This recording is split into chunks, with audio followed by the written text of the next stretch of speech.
Well, the summer transfer window was busy, and not busy in a how many players did we bring in and try to sign and how many players left. Although, to be fair, there was a lot of that going on. I'd like to think I was a bit more in control this offseason. I'll leave that for you guys to judge. There have been some changes at the club. A consortium finally took over. Steve Parrish is no longer the chairman. We got a rich owner now, which has been very nice.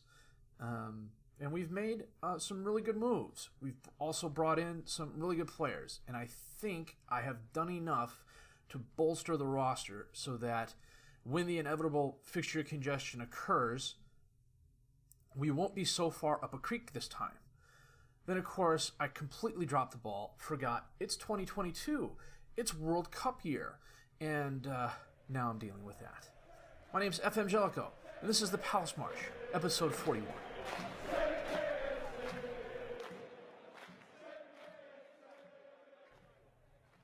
Well, I'm going to start over here in the bottom left because, yeah, there are a lot of outs, and that's where we're going to start. I'm going to try and breeze through this transfer window a little bit faster. I want to try and get a live comm against Liverpool in this episode as well, so I'm not going to be as detailed on some of these players as I have been in the past. On the outs, loan-wise, Mirko went to Dallas, and then 6 games in, he broke his leg and he's out for the next 9 months. Just my luck. Florian Viette went on loan to Lille, Brett Sayers to Chesterfield, Sam Robinson to MK Dons, Lachlan Williams went to Stevenage, Timmy Sobowale went to Kilmarnock, Costa and Alexandra both went to Crewe, Kirby went to Cambridge United, Haidar went back on loan to Brazil, I want to say that's Bahia, I could be wrong there though. Henry Lawrence went to Shrewsbury, Chris Manning went to Swindon, Alan Ramsden went to Bristol City, Iker Martin went to Blackburn, Boris Popovic went to Gazluk Ajaccio. I'm pretty sure I'm pronouncing that wrong as well. The good thing is, at least from my point of view, with the exception of the players who went to Crewe, which is an affiliate, everybody on this loan list has at least 50% of their starting salary covered by the club they are on loan with, and 100% of their salary covered by the club if they aren't starting. Some exceptions to that are Alan Ramsden and Iker Martin and Chris Manning. They are getting 100% no matter what. I think Timmy Sobowale is under that as well. So we're not losing a lot of money in the long term over this. And players like Iker Martin and Alan Ramsden and Chris Manning are getting quality first-team starting time. Ramsden is actually Bristol City's starting keeper. At least that was the plan. On the outs, James Tompkins left. He went to FC Zurich. He was agitating for playing time last year. I told him I couldn't get him first-team playing time, and he said he wanted to leave. And with his departure, the last player original to the squad when I took over 4 years ago left. There might be a youngster out there somewhere or somebody on the under-23s that I'm not aware of. I am keeping my eye on him. When he retires, he's going to be a coach. If he's a good coach, I will bring him back. If he's a bad coach, I still might bring him back. We will have to see. But he left for £130,000, going up to £180,000 based on appearances. Bradford City made an unsolicited offer for Paul Glatzel for £475,000, going to £550,000 based on appearance fees. He's never going to see first-team playing time here. Well, let me rephrase that. He's never going to see extended first-team playing time here. I was more than happy to let him go for a guy I brought on a free. Bringing in almost £500,000 for him is great. I put Consbrick out there for a transfer. He really wanted to go to Dynamo Dresden, even though they were offering about £100,000 less than other teams. But I want to try and make my players happy, even if they're leaving. So away to Dynamo Dresden he went. Matthias Ross, I bought from Aalborg for almost £1 million. His one drawback was he had 2 determination. Put him in a mentoring group, sent him out on loan for 2 years, and while he was solid, that 2 determination never got better. Put him back out on transfer, and the team he left, Aalborg, picked him up for £775,000. And then, insult to injury, salt in the wound, whatever you want to call it, they had a sell-on fee clause, and they got an additional £300,000 for that. So they sold him to me for $1 million. They bought him back for $775,000, and then they got an extra $300,000 on top of that. So they came out way ahead. Gennaro Ruggiero, probably did not want to go back out on loan again, but with a couple of players that I brought in, he was probably my 6th best midfielder. I put him out there. West Brom snapped him up for $3.3 million. Jonathan Burkhart was also surplus to needs, as we'll see over here on the ins in just a second. He went to Blackburn for $4.5 million, going up to $5.7 million based on appearance fees. Andre Onana, Augsburg did not pick up his optional £15 million fee. He came back, was agitating for first team playing time. I told him he wasn't going to get it. He requested to be put on the transfer list. I did, and about as soon as I hit next day, Valencia came in with an offer, $11.75 million straight up. That's about the best amount of money I'm going to get for him. I lost money on him, but it happens. And to be fair, I made that up with Santiago. He went out on loan to Juventus at the January transfer window last year, and they put a £38 million transfer fee on him, and that went through. Sad to see him go. I would have been a lot sadder had I not gotten the money I got for him. For a guy I brought in for £19 million and then got £1 million last year just in loan fees from Juventus, and then moved him on for £38 million, I came out ahead. That right there makes up for any money I lost on Ross and any of the other players I brought in. On the ins, I hit the free market a little bit harder this time. A couple of these players are youngsters. I'll show you that in a minute. But one who is not is Tyrone Mings. Defensive left back, quality defensive center back as well. Can also play wing back. Comes in on a free, solid physicals, solid mentals, solid technicals where they count. Is a backup player, is happy to be a backup player. If you haven't guessed it by now, this is the Flute Dark Skin, the 1.3 version. I'm sure there'll be some changes. I like it. One of the reasons I like it are the font is a little bit bigger. The layout is very nice. There's a lot of options. There are a couple quibbles that I have with it. I'm not a fan of this current ability, potential ability being on here. That's just a personal thing. The other thing I'm not a fan of is no matter what you do in the interface, you cannot get these numbers to change their color. If I go to the squad view, they change according to the color palette I have selected. So like anything below a 6 is red, anything below 11 is green, anything below a 15 is blue, anything above 16 above is green. That's my preferred color palette, at least for viewing attributes. No matter what I do, I cannot get these to change. But he is here as a backup. He's happy he's here as a backup. I'm happy to have him as a backup. He's going to get a lot more playing time, and we'll get to that in a minute. Kulis Kyriakou is part of the, hey, here's a youngster with potential talent. I'm just going to hover over him here. 17-year-old Cypriot. Pretty decent physicals, okay mentals. The technicals could use some help, but I think those will come up as he gets more playing time, especially on the under-19 and under-23 teams. Strahinja Tanasiewicz. I seem to be buying players whose names I have a hard time pronouncing. Comes in as a backup at defensive center back.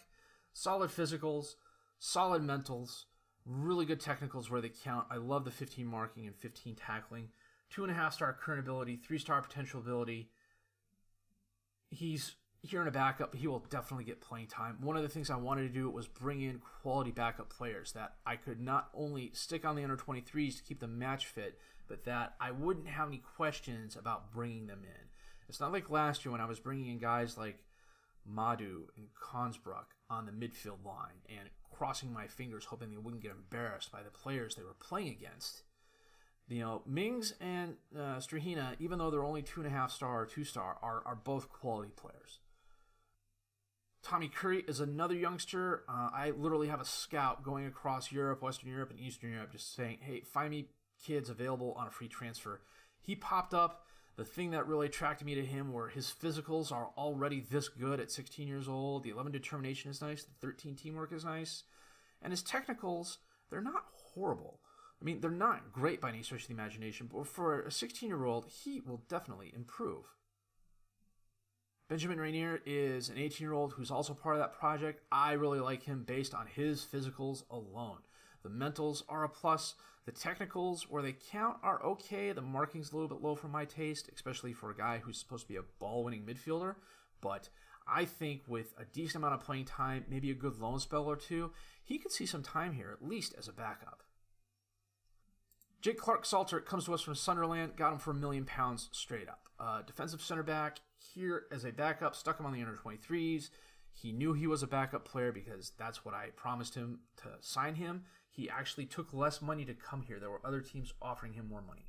2-star current ability, 2.5-star potential ability, solid physicals, solid mentals, solid technicals where they count. The tackling is a little bit on the low side, but I think I can train that up. One of the things I do like is that he's very strong on the left foot, so if I have to, I can also train him up to be a defensive left back, which I may have to start doing.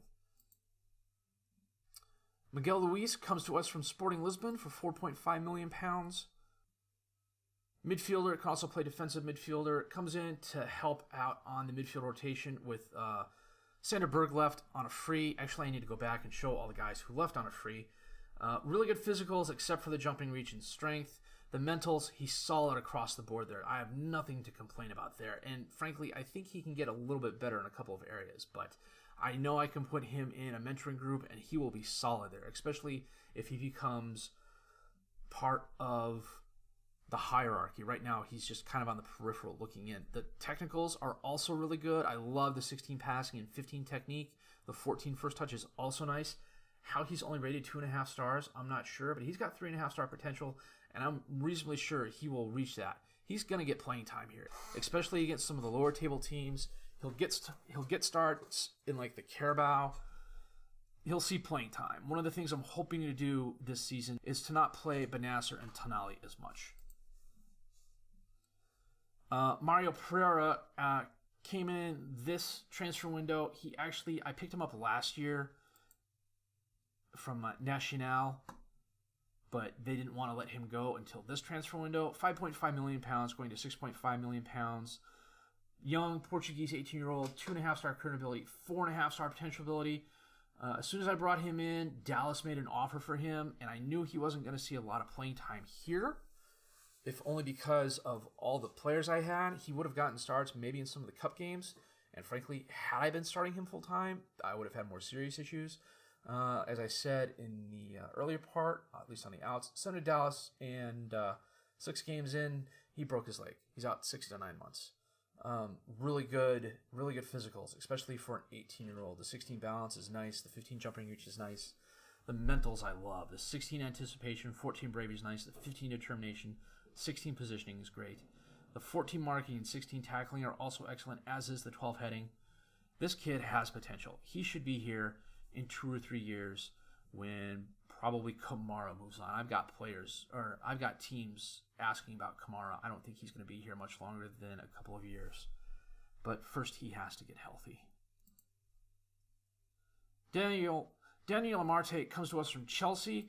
Chelsea's stolen enough of my players over the transfer windows. I figured I'd get one back. He comes in as a backup defensive right back. One of the reasons I also picked him up is that he can play defensive center back and midfield. Maybe not well, but he can play them. And I wanted someone who could play more than one position, at least reasonably well. Sablik I like. Sablik is here for the long term. Mepham is also a quality defensive right back now, but he is also my primary backup at defensive center back, and he's going to be getting a lot more starts as well. But Amari comes in, 3-star current ability, 3-star potential ability, solid physicals, solid mentals. The 16 determination is nice, the 16 work rate is nice, 13 anticipation, 15 bravery is nice. The technicals, they're a little lacking, but the 14 heading is nice, the 15 marking and 13 tackling are nice. The 11 technique could use a little work. He's not horrible technically. He's solid, and that's what I was looking for. And last but not least, Jacopo Ricci from Livorno. This is the Italian striker, the youngster I highlighted a couple of seasons ago. My scout found him, and I literally about fell out of my seat when I saw how good he was at 16. On a whim, I went and made an offer to Livorno. I inquired, and they said, yeah, you can have him for $20 million straight up. And granted, I've got a lot of money to spend this transfer window, thanks to Santiago and the fact that we had a £57 million transfer budget. at the end of last season, but I didn't want to blow all that on one good player. I could go out and find a striker that would cost me 40, 50 million pounds for. But frankly, I'm not in the market for a 25 goal a year striker. I've got 4 strikers on the squad already who can score 20 goals. As a matter of fact, all 3 of them last year, I want to say, scored 56 in total. So scoring hasn't been an issue. Depth, on the other hand, is. With the fixture congestion and everything like that, Mayoral, Gubbles, and Ajeti are my primary strikers. Song is my primary backup. But with the fixture congestion I know we're going to have this season, having encountered it last season, I wanted a young player who could improve and possibly push Ajeti or Song down the line. As much as I like Song, I don't think I'd have any issues moving him. Anyhow, Jacopo Ricci. I mean, look at that. Just, holy freaking cow. 2-star current ability, 5-star potential ability. Those physicals right now are absolutely fabulous. 16 acceleration, agility, and balance. The mentals, 16 decision making, 18 determination, 16 flair. The 13 work rate, 13 off the ball are nice. Those will get better. The positioning will get better. The technicals, okay, they're a bit on the low side. But the 15 technique, the 14 first touch, 14 dribbling, 14 finishing, and 11 dribbling he's 18 years old. He's going to get better. I mean, he's already gotten at least 2 or 3 points better in a couple areas already. And that's just him being here for not a lot of time. Where did I want to go to? I want to go to the released players. So these are the players that we ended up releasing. Sander Berg didn't want to sign a new contract with us. He left on a free. We lost money on him, but Santiago going to Juventus made up for that. Kyan Flanagan was Crystal Palace youth player original to the team, but he didn't see a lot of playing time here. Sander Berg ended up in Italy. I think he's playing for Perugia. Martin Remakal, Leon Jankowski, Zolchiko, Dark, Herbie Kane, Cameron Archer, and Remy Noel were all players that I brought on as part of the, hey, they're youth players, they have potential, maybe I can move them on for more money, and if I can't, no harm, no foul. I lose a little bit out because of their salary. And I did have teams come in and look at Herbie Kane, but he didn't want to sign for any of them, which was frustrating. He's at Portsmouth now. The same thing for a couple other players on the team. I put them out on transfer. The transfer offer was accepted, and then they turned down the contract. And that's after I was guaranteeing like 50% of their salary. It's just stupid. There is one more move, and that literally happened right before I started recording. I didn't want to do it, but I also knew if I didn't do it, the team would go flipping nuts. Bayern Munich made an offer for Felix Udokai. £26 million, straight up, £10.7 million in installments, £8.75 million after 50 league appearances, and they threw on, well, it was a little bit less than that. They originally offered like 24 and 8 and 6. I got them up to this, and I threw on a 25% sell-on clause. He was really good for us last season, and he's been really good for us the first part of this season. Part of me says this offer was just too good to turn down. The other part of me says he's also a highly influential player. And I've already had issues with Tonali and Mayoral and Ajeti over the strength of the squad. Tonali was very upset over the defensive strength of the squad. And the players I brought in kind of alleviated those fears. The offer came in. Udokai said, I really want to talk to Bayern. And frankly, why wouldn't you? His whole history has basically been in Germany.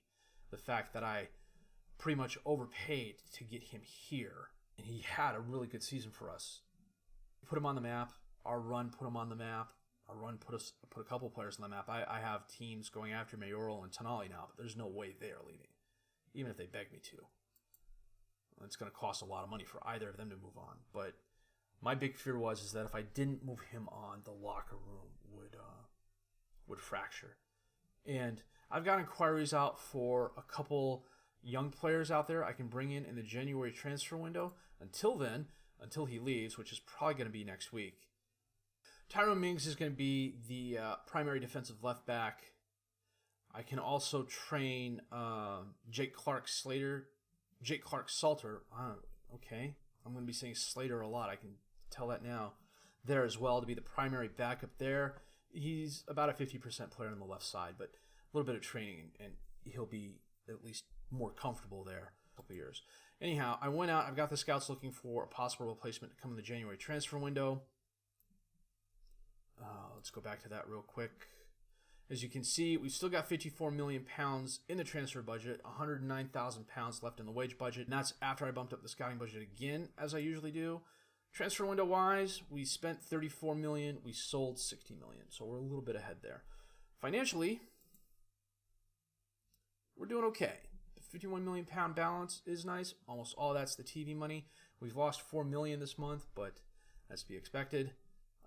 I think if we can make another run in the Champions League and the FA Cup, we will be doing okay there. Board-wise, I'm happy. The new board is okay. They didn't let me take a coaching course this off-season because we were too busy. And then the first thing they did was get rid of Dulwich as an affiliate. I was able to turn around, though, and get improved training facilities out of them and improved youth facilities out of them.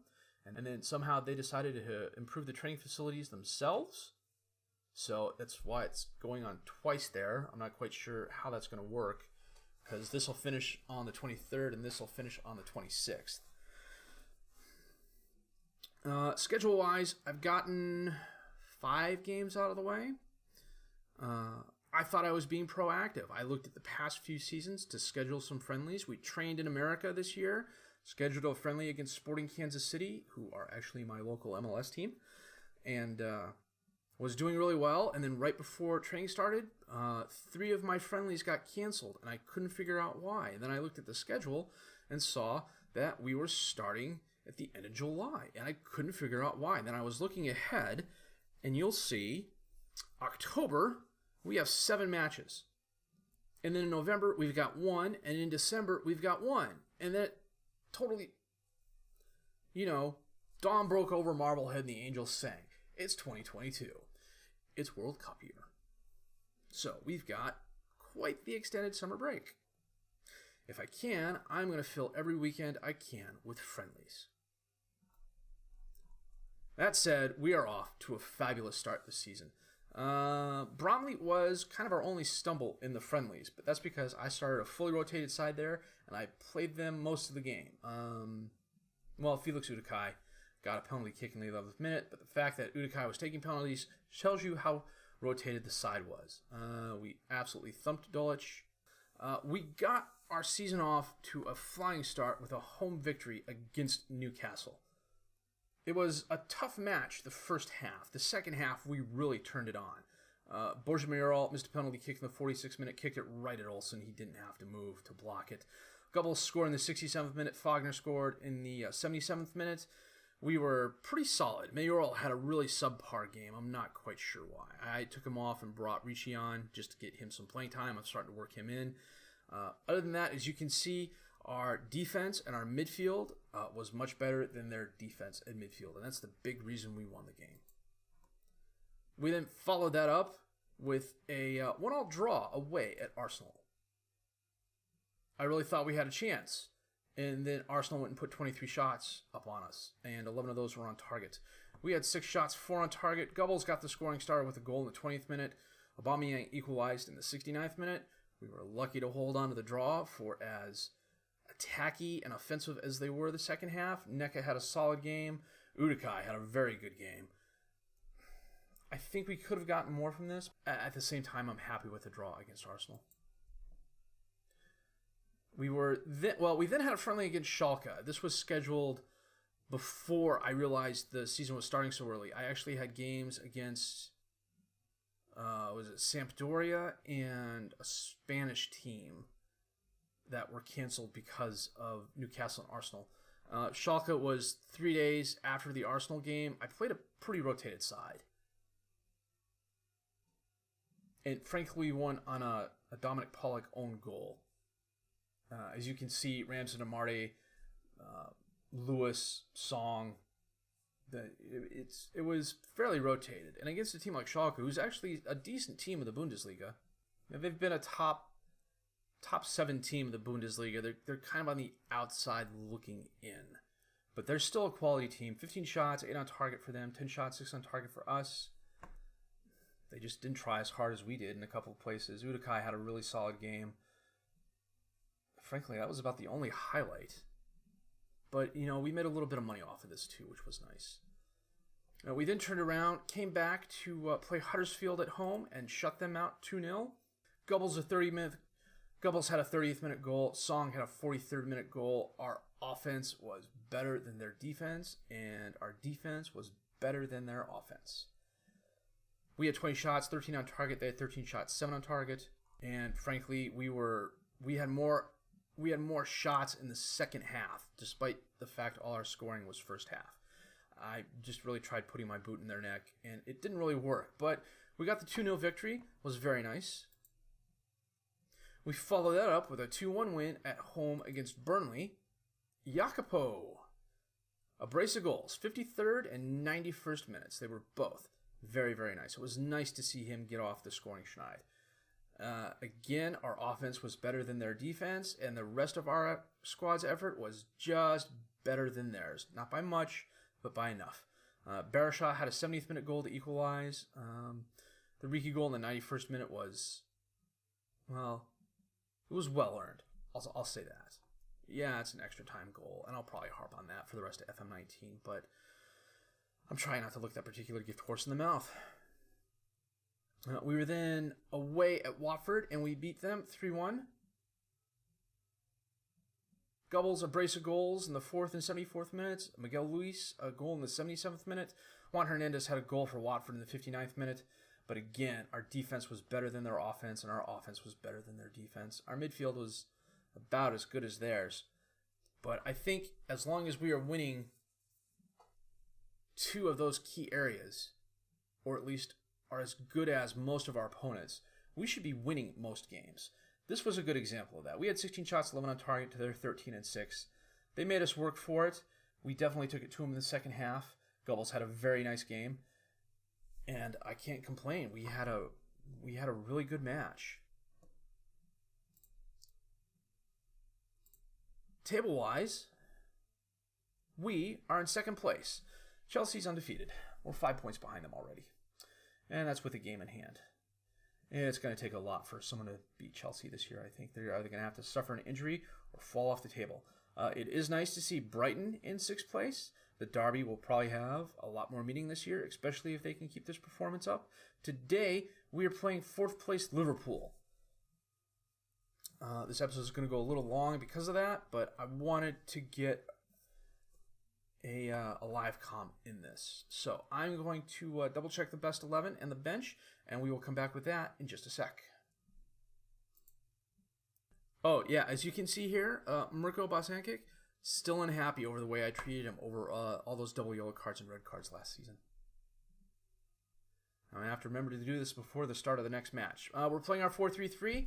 Neck and goal, Udokai, Kamara, Bosankic, and Amarty as the defensive back 4. Benasser, Tonali, and Linetti as the midfield 3. Mayoral, Ajeti, and Gubbles up top as the strikers. So, in all honesty, Liverpool is the first quality opponent we've played this season. All the other teams we've played thus far have been below... have been bottom of the table teams. I think the best team we played was Watford, and I want to say they were 12th at the time we played them. Salah's already playing injured. That's interesting. This is the other slight drawback I have with the flute skin. It's not all that customizable in terms of I'd like to be able to move the windows. You know, it would be nice if the body language and the player analysis was on the same window. You know, but it's either here or here. And the layout just doesn't lend itself, at least to me, to easy viewing. Benkovic with a free kick to Fabinho. All the way across the field to Alexander on the right. He dribbles forward. He's not challenged.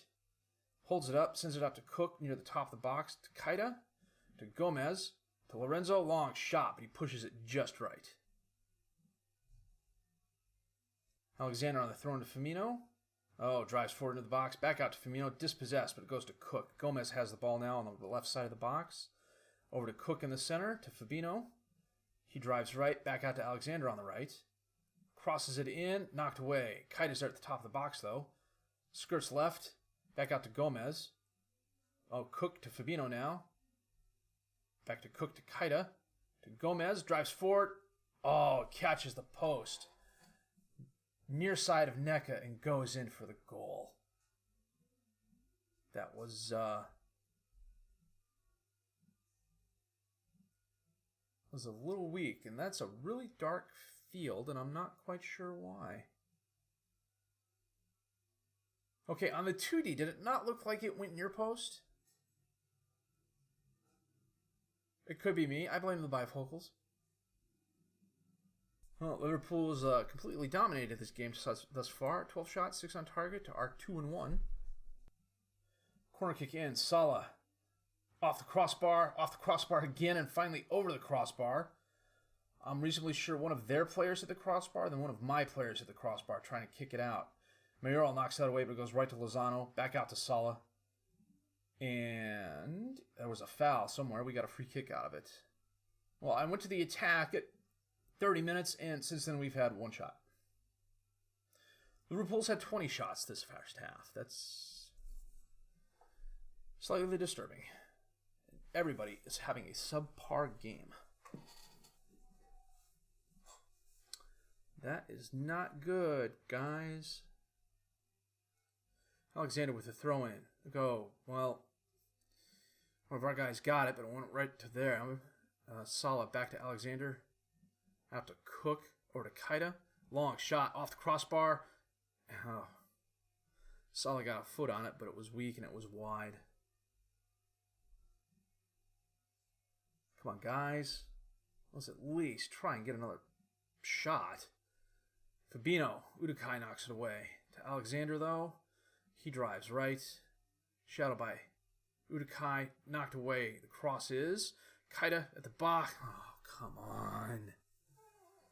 What are you guys doing on defense?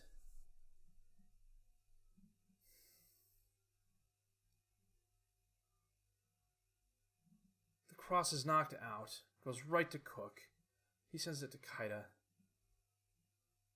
Oh, they're just standing there. He wasn't even challenged. Savlik is coming on for the Amarte. Fagner is coming on for Linetti. We haven't had any shots this second half. Oh, hey, we got one. We haven't had any more shots this second half. Oh, hey, we got another one. I should keep saying we haven't had any more shots this second half. Third time's not a charm. Liverpool, on the other hand, has had 26. Gomez with the throw in to Cook. Back out to Gomez. To Cook. To Lozano. To Firmino. To Lozano. Out to Fabinho. Okay, there's 2 Fabinos on the team. That's interesting. Udokai dispossesses Alexander. Out to Mayoral. Long cross to Gubbles. He's got options. And he doesn't need them because he's going to put it past... who's the keeper? Allison. Oh, good grief. It's late. I would, and honestly, I wish that was a legitimate excuse, but it's not. Nice shot by Gubbles, though. Who is the Liverpool keeper? Becker. Allison. Duh. Oh, I sound like my son. Okay, guys, let's get one back. Pause. Make our last substitute. We're going to bring Jacopo on. Actually, you know what? We're going to move Mayoral to the complete forward in the center there. Ricci loves to be an advanced forward. He's also a decent trequartista, but I want to see if I can't train him up to be a complete forward at some point in time in the future. He's going to need a little bit of improvement on his attributes, though, for that to really happen. However, the one thing I do like about him, well, in addition to the plethora of other things I love about him, he is purely left-footed. So he fits my 4-3-3 to a T on the left side. If we snatch a draw from this, Liverpool will have been rightly mugged. That? An answer? Oh, and Allison with a brilliant save just before time ends. Oh, we had our chances. Liverpool, on the other hand, completely bossed us. 31 shots, 12 on target to our 10 and 5. We lose, go down to third place, 2 points behind Liverpool now, 5 points behind Chelsea. Okay. We had our chances. Didn't have a lot of chances, but we had our chances. Well, the group draw is in 4 days. I'll record that. And then what we will probably come back for